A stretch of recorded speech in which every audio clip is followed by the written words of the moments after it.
Welcome to the dish. Hi, Luann. Hi, Mark. How are you this afternoon? I'm wonderful. Great. We have a lot to talk about today with our Young and the Restless show. It's actually been really good as of It late. has, and I think it's going to get better the way I things are think so shaping up too. here. So, I think so yeah. too. Let's start talking. Young and the Let's Restless. get at it. All right, let's do it. All right, the feud between Audra and Kyle continues. I do like this storyline, mainly because I like Audra as a bad actor. Bad girl. Not a bad actor. She's a good actress, but she's plays the bad girl really well. Mm-hmm. And go ahead. Oh, she is egging Kyle on, and wherever he seems to be, there's Audra, and she's just throwing stuff in his face and just saying, like you just can't be away from me, can you? That type of thing. And she's out to get everyone. I think she was so ticked what Victor did to her, and she is trying to take it out on everyone because she's not feeling any remorse for what she and Kyle did, and she's not feeling any remorse for what she's done to Kyle and Claire, and she just keeps feeding it to them, and just getting on Kyle's nerves. She really is pushing him. So I have to ask you this question, and let me think if we're going to get into this or not. No, I'll ask it later. It's a question regarding something regarding this. Okay. All right, so let's talk about Kyle. So Kyle admits to Claire that he took things further with Audra in his scheme than what he had told her earlier, because she was kind of under the impression there was nothing happened. Right. And now he's admitting to her that he kissed her. Mm-hmm. Or she kissed him. I don't remember how that went. But and it was under, Claire's digging into it a little bit more and questioning him, how come you're not being honest with me? Audra is saying this, that you were in the bedroom with her. Is that true? And Kyle's like, well, yes, kind of. And she's like, well, why didn't you tell me that at first? I don't like being lied to. And she said, you know what it was like with my Aunt Jordan. She lied to me all those years. If I can't trust you, who can I trust? And I'm supposed to, you're supposed to love me, and you're not acting like it. You're not telling me the truth. And so he finally admits it, and he says, yes, I'm sorry. But he says, I was pushing Audra to see how far she would take this, because then he was going to call her on the carpet about it. And Claire's like, what? You never, every time I've asked you, you always lied then. She said, why didn't you just come out and tell me? And she said, you wouldn't have told me the truth unless I made you tell me the truth. She said, otherwise, I don't think I would have ever found out what really happened. Which is true, by the way. Mm-hmm, yeah. Mm-hmm. I mean, that's a valid argument in this case. Because even in Audra's, in her defense, she was bringing up things to Claire in front of Kyle that, it was Kyle, he could lie out of it, but Audra was kind of giving half truths. It was like, this is what did happen, but then she would elaborate a little bit more about, well, Kyle couldn't keep his hands off me, that kind of thing. But, she would just take it a little too far. She's really trying to She's stir up the pot. Yes, she is. And she just wants to do everything she can to make Kyle's life miserable. Yep, for sure. Mm-hmm. So Kyle thinks through this, and he ends up talking to Jack and Diane. A little ditty about Jack and Diane. Yes. Little John Cougar Mellencamp there for our listeners. But anyway, he brings up that he's going to propose to Claire. Mm-hmm. And of course, Jack and Diane don't think it's a good idea, but he ends up doing it, and she says no, and that's kind of where things between those two parted. So we don't really know, I mean, things are moving on now today from there, but and Kyle's one fault is he's not very patient. He should have waited, because Claire, she called him on this one too. She said, I think you're feeling guilty. And she said, did you buy the ring this afternoon after we had that argument?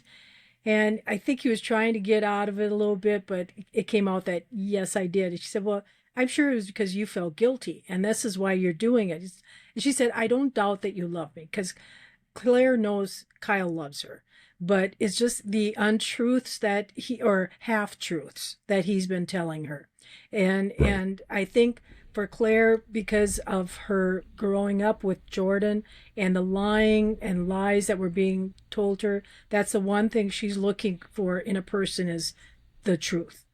Be honest with me. Yeah, honesty and stability. Honesty and stability, and Claire's not stupid. She's a smart girl or a smart lady, and she's figured Kyle out. And when he gave her the ring, at first I thought she might say, "Oh yes, we're so in love," but I was surprised when she came back and said, "No, that I think you're doing this out of guilt." And right. Maybe someday, but not. This isn't the right time. Right now. Not the time. Mm-hmm. Right. Mm-hmm. So, as a result of this, today Claire is having a drink with Holden. Now, I think you, Luann, predicted in one of our previous podcasts that you thought maybe something was going to occur between Holden and Claire. I think so. I think, okay. She met him at the coffee shop, and then when she says, "Well, I've never," he kind of said, "Well, do you want to do something?" And she said, "Yeah, I'd like to go get drunk." And he was even taken a little bit aback. He's like, "You want to get drunk?" She said, "Well, I've never been drunk," and we all know what happens when you have too many drinks. But so no, I don't, Luann. Fill me in. we sometimes make fools of ourselves or do things or say things we don't mean to. That we wouldn't normally do, yes. Our inhibitions come out. Inhibitions go down or disappear. Yeah. And so they went to the bar, and Holden was drinking surprised. Martinis, Luann. They're drinking martinis. And she's pounding them back. Yeah. Even Holden, he said, "Hey, slow down." And she's like, "Oh, no." She's on a mission. She's on a mission. Yeah. She's going to regret it the next morning. Oh, boy. Yeah, we'll see where that goes.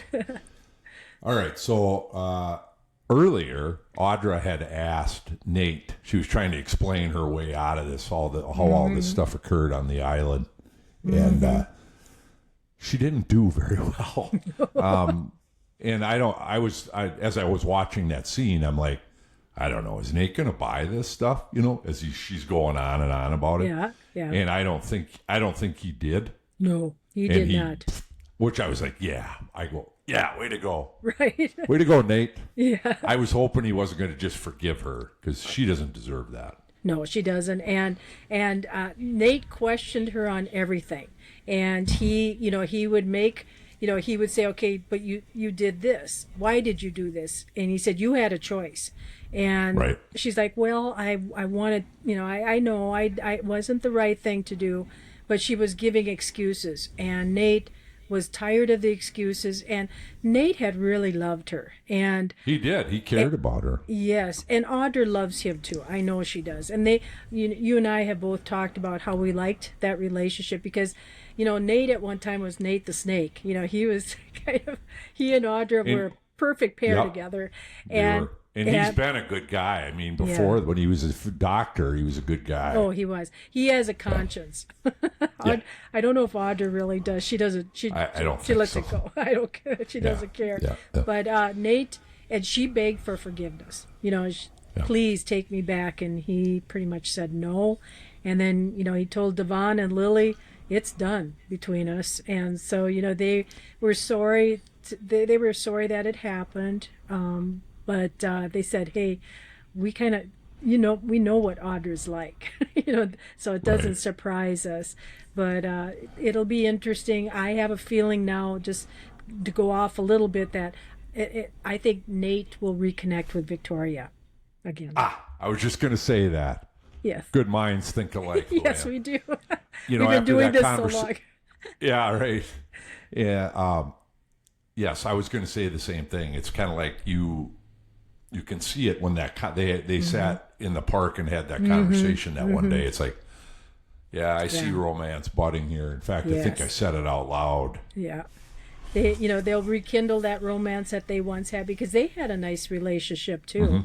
And he was sharing, with Victoria about Audra, that it's over, and she was, she was very kind and considerate to Nate, saying I'm sorry.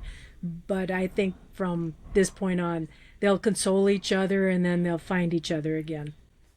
You think so? Yes.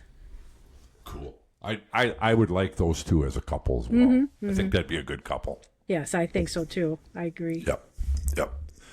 Okay.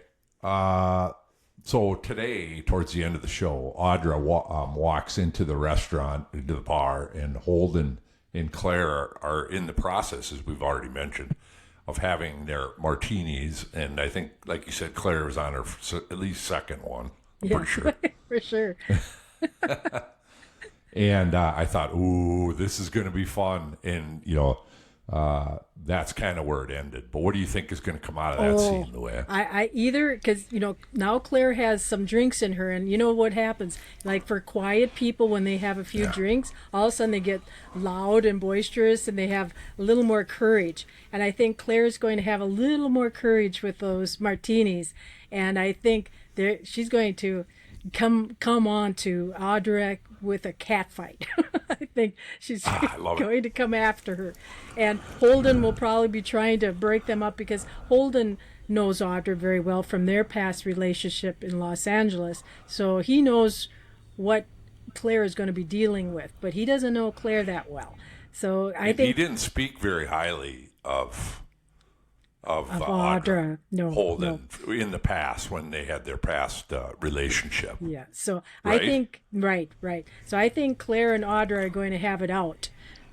They're at the bar, or I don't know if they'll take it elsewhere, but I think Claire's fed up with Audra, and now with having a few drinks of courage, liquid courage, she's going to come on down on Audra and tell her how she really feels, and like I said, maybe there'll be a cat fight, things being thrown or whatever.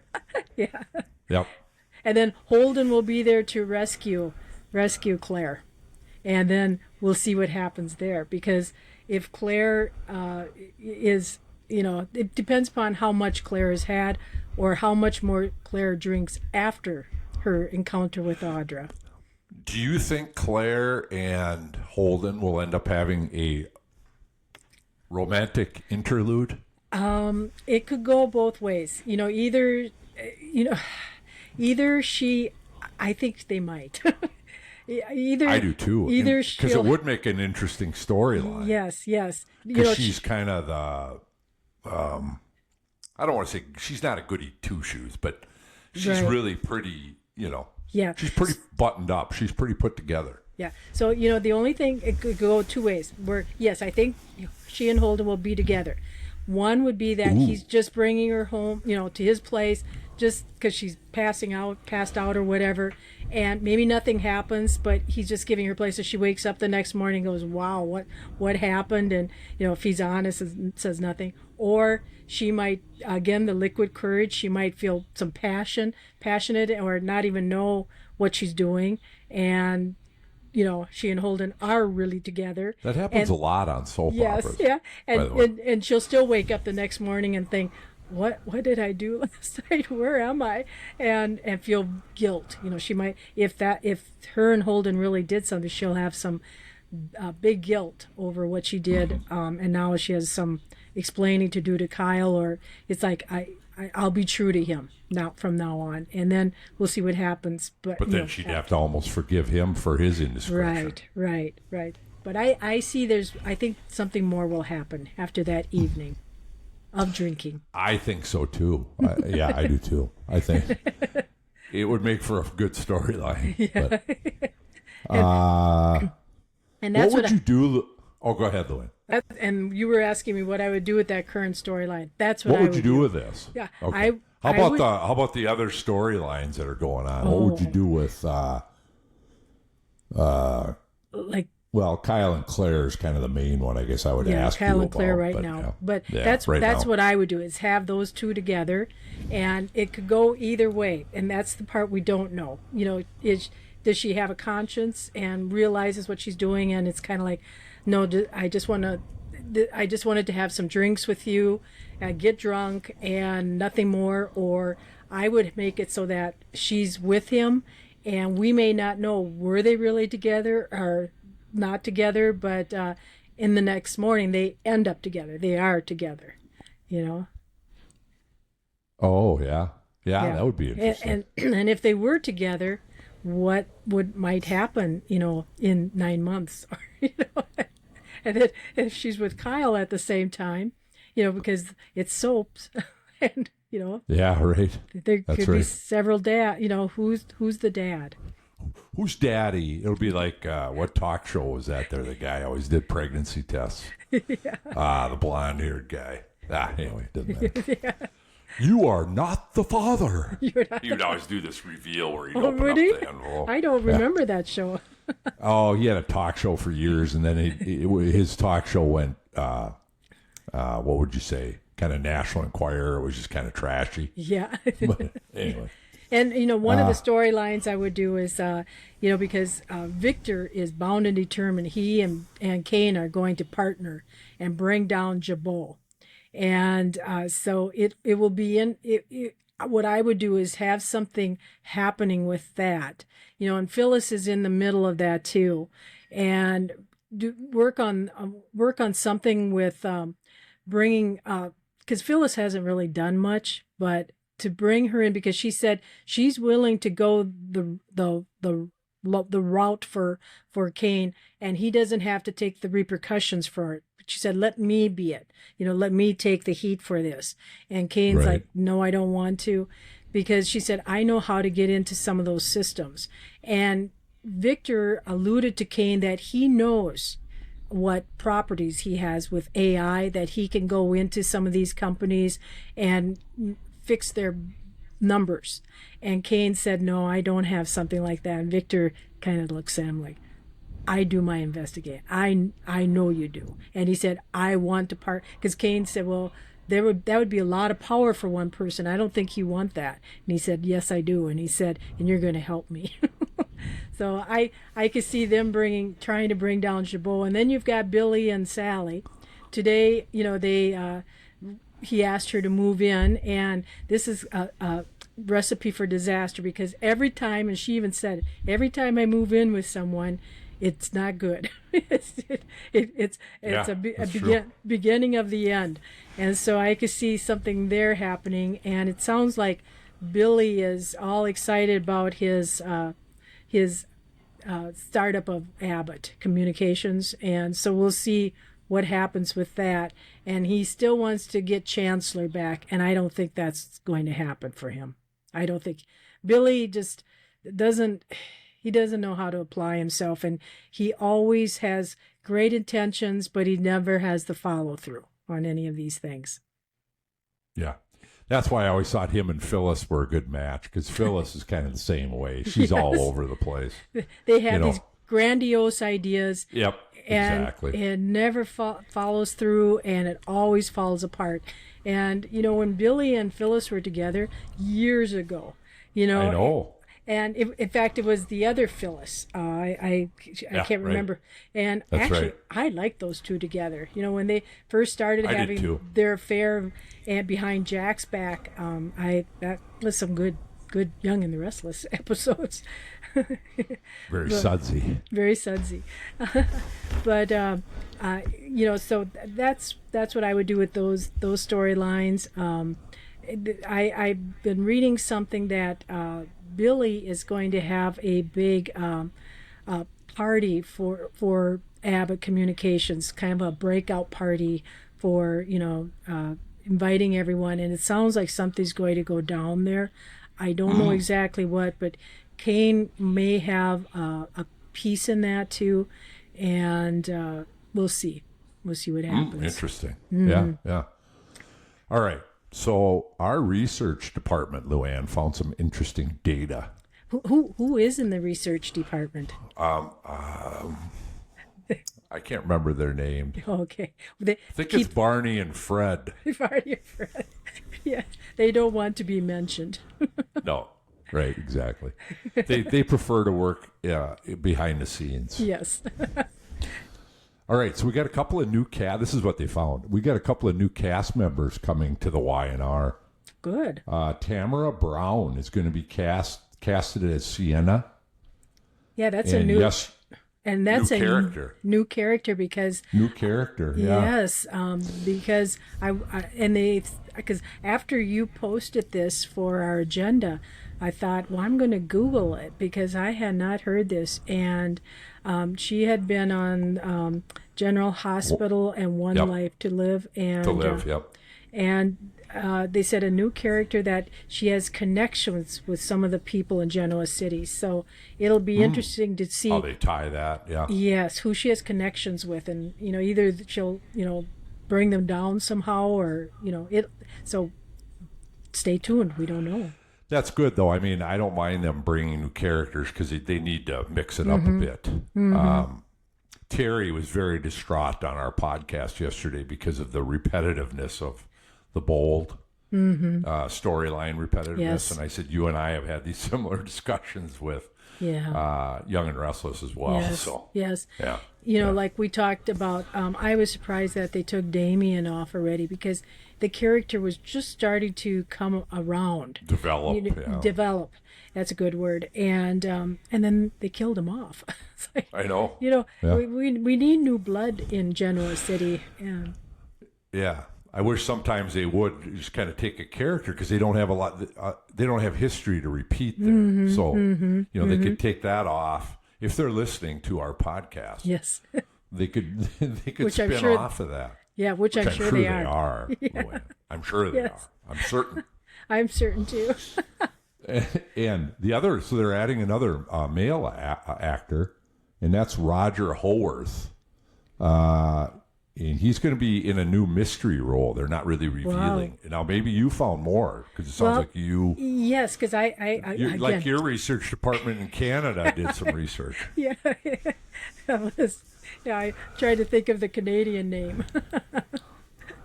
But anyway, yes, they. He was also on General Hospital, the way it sounds, and he was also on. Two of my former and my mother-in-law watched As the World Turns. Oh, she was really? a frequent watcher. He was on As the World Turns, and he was also on Guiding Light. Oh, really? Two other CBS soaps that have since been canceled. Yeah, so he's been around for a while. He's been around. And when I saw the picture, I'm like, yep, I knew, I recognized him. I didn't remember his name on those soaps, but I remembered him being on there. Okay. Yeah, my research department is Gil and Finn. Anyway. Is your researcher's first name Holly? Yeah. But I was reading a couple things on this Roger, and they said that he might come back as a resurrected Tucker McCall, or he could come back as a character that's been written off a while ago, Dylan. And Dylan was Nikki and Paul's son, and he was married to Sharon at one time. He was a policeman. And the person that played Dylan, the character, I vaguely remember that. He left Young and the Restless, and he went on to One Life to Live, and that's where I see him on that show. Okay. And he has more. So it'll be. Do you watch One Life to Live, Luann? The only time I do is when I go with my friend down to the Keys, because she watches that show faithfully. Okay. All right. and I watch it once a year, and I pretty much get caught up. During that That's 1 what's week. Scary about it. Thank God for DVRs. Exactly. Then we could go through commercials quickly. Exactly. Yeah, it cuts out those. It's funny because I'll fast forward, and our listeners can probably appreciate this because a lot of them probably do the same. But like I'll fast forward, and I can see it. I've got Hulu, so I can see how far it's going from 16 minutes to. And there's 5 minutes, 4 minutes, sometimes 5 minutes of commercials because then it picks up 4 or 5 minutes later. I'm like, wow. or we can fast forward through some of the love scenes. Because well, that too. Yeah, I know Depends they're how not, good they are, though. Ann. right. Depends upon how good they are, and if they're not doing any talking, it's like, this isn't. It's not worth anything to me to. I've seen this before. I've seen this before. But like you said, it depends upon how good it is. Like some of those love scenes between Abby and Devon, those were pretty good. Those were pretty good. They put a lot. And on the bowl, it would be Quinn and Carter.